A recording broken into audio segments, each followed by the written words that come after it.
మీకు రోజు వచ్చే 1.5 GB 2 GB డేటా సరిపోవటం లేదా?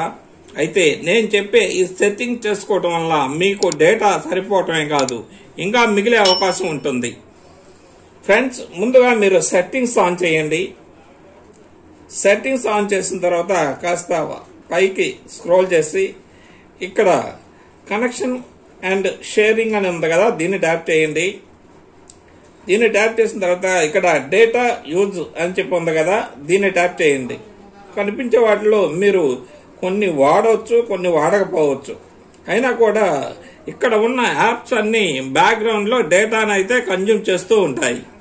ఇలా ఉండటం వల్ల మీ డేటా అనేది త్వరగా అయిపోతుంది. మీ డేటాను సేవ్ చేసుకోవాలంటే మీరు వాడని యాప్స్ ని వెంటనే బ్యాక్గ్రౌండ్ డేటాని అన్ఇన్స్టాల్ చేయండి. మీరు వాడని యాప్స్ కి మీరు ఇక్కడ బ్యాక్గ్రౌండ్ డేటా అనేది ఆఫ్ చేసుకోవచ్చు. అదే ఎలాగంటే చూపిస్తున్నాను చూడండి. ఇప్పుడు నేను ఇక్కడ మూవీ అండ్ టీవీ దాని గురించి చూపిస్తున్నాను. దీన్ని ట్యాప్ చేయండి. ఇక్కడ పైకంటే మీకు మీ మొబైల్లో 2 సిమ్లు ఉంటే సిమ్ 1 సిమ్ 2 అని ఉంటుంది. వాటిని కూడా ఆపుకోండి. తర్వాత వైఫై కనెక్షన్ మీద డేటా రన్ కావాలని ఉంటుంది, దాన్ని కూడా ఆపుకోండి. ముఖ్యంగా మీరు చేయాలంటే డేటా బ్యాక్గ్రౌండ్ రన్ అవుతుంటుంది. ఇక్కడ బ్యాక్గ్రౌండ్ డేటా అని ఉంది కదా, దీన్ని ఆఫ్ చేయండి. దీన్ని ఇక్కడ తర్వాత ఇక్కడ ఓకే చేయండి. ఇలా చేయటం వల్ల మీకు మీ మొబైల్లో యాప్స్ అనేది బ్యాక్గ్రౌండ్ డేటాను కన్జ్యూమ్ చేయకుండా ఉంటుంది.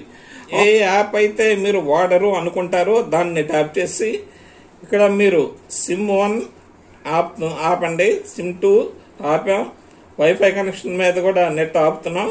అలాగే బ్యాక్గ్రౌండ్ డేటాను కూడా ఆఫ్ చేయండి. ఇక్కడ ఓకే చేయండి. ఇలా చేయడం వల్ల మీ డేటా అనేది మీ మొబైల్ యాప్స్ లో బ్యాక్గ్రౌండ్ అయితే రన్ కాదు. దీనివల్ల మీ డేటా అనేది ఎక్కువ వస్తుందన్నమాట.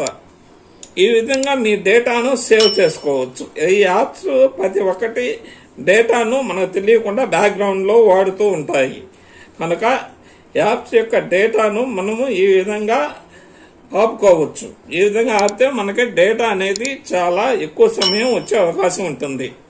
ఫ్రెండ్స్, నా వీడియో మీకు నచ్చినట్లయితే లైక్ చేయండి, షేర్ చేయండి, నా ఛానల్ని సబ్స్క్రైబ్ చేయండి. Thank you for watching this video.